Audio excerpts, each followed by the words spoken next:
President Biden is just 4 blocks away from the migrant shelter at the Roosevelt Hotel. He hasn't addressed the crisis with leaders at the UN. More than 113,000 migrants have arrived in New York City since the spring of 2022, and it's expected to cost taxpayers an estimated $12 billion by 2025. New York Councilman Joe Borelli is testifying about this before the House Homeland Security Committee today, and he joins me here first. Councilman, good morning to you. What an opportunity for you to speak about this issue. So what do you plan to say to try and convince lawmakers on both sides of the aisle that something needs to change? Well, you're right. It's a great opportunity, primarily because they're going to be given an alternative view. Look, Carly, we have polling that indicates that there is a broad and diverse group of New Yorkers, the overwhelming majority, who think this is an absolute problem for our city. It was 2/3 in a recent poll. It was 80% in the first poll. They're not hearing that from elected leaders like Mayor Adams and Dan Goldman and Yvette Clarke and some of the members of the House Homeland Security Committee. These are people who are pro-sanctuary cities and are trying to paint a rosy picture of what's going on. You and I are in New York every day. I mean, you see the reality, I see the reality, and it's time the people down in Congress see the reality of what's happening in New York City. Yeah, and while you're in Washington, Joe, President Biden is in New York City. He's at the UN General Assembly. He did have an opportunity yesterday during a speech to talk about this issue and speak to other nations and say, listen, secure your borders, secure your end of the deal so that we can secure our country as well.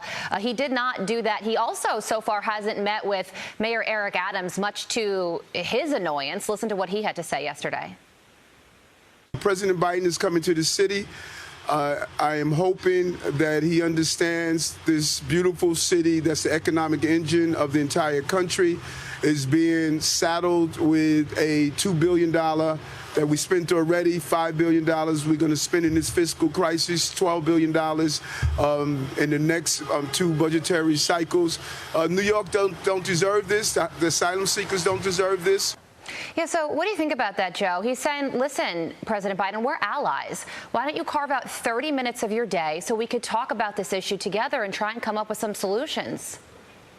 He's right. I mean, he's right to call them out. There's 208 migrant shelters around the city. Certainly one can be passed by on his way to some fancy climate change dinner or something. The reality is he came in office in 2021, changed the policy at the border, appointed Kamala Harris the border czar, say we're going to find the root causes of migration and stop it. And nothing like that has happened. It's been an abject failure. We've seen this crisis explode in ways we've never seen it. We never saw this under President Trump. We never saw this under President Obama or at any point really in our city's history. He should come and see the Bidenvilles that he's created in some of these places. Bidenvilles. I haven't heard it described as that, but you may have just coined a term there.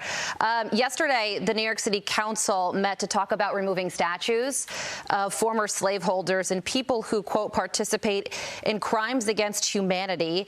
And according to them, that includes George Washington and Christopher Columbus. And not only that, Joe, they're also talking about whether or not New Yorkers should pay reparations during a migrant budget crisis. What's your reaction to all of this?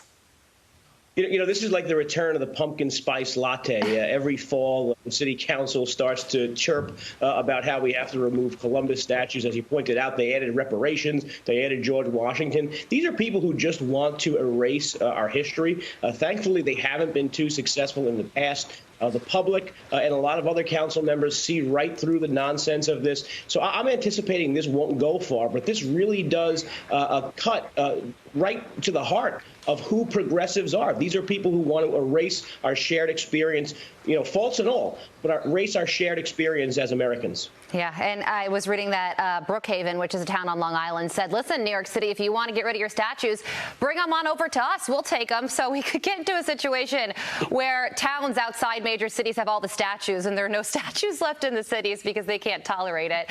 Joe, best of luck in Washington, D.C. today, and thank you for joining us this morning. We appreciate it. Thank you.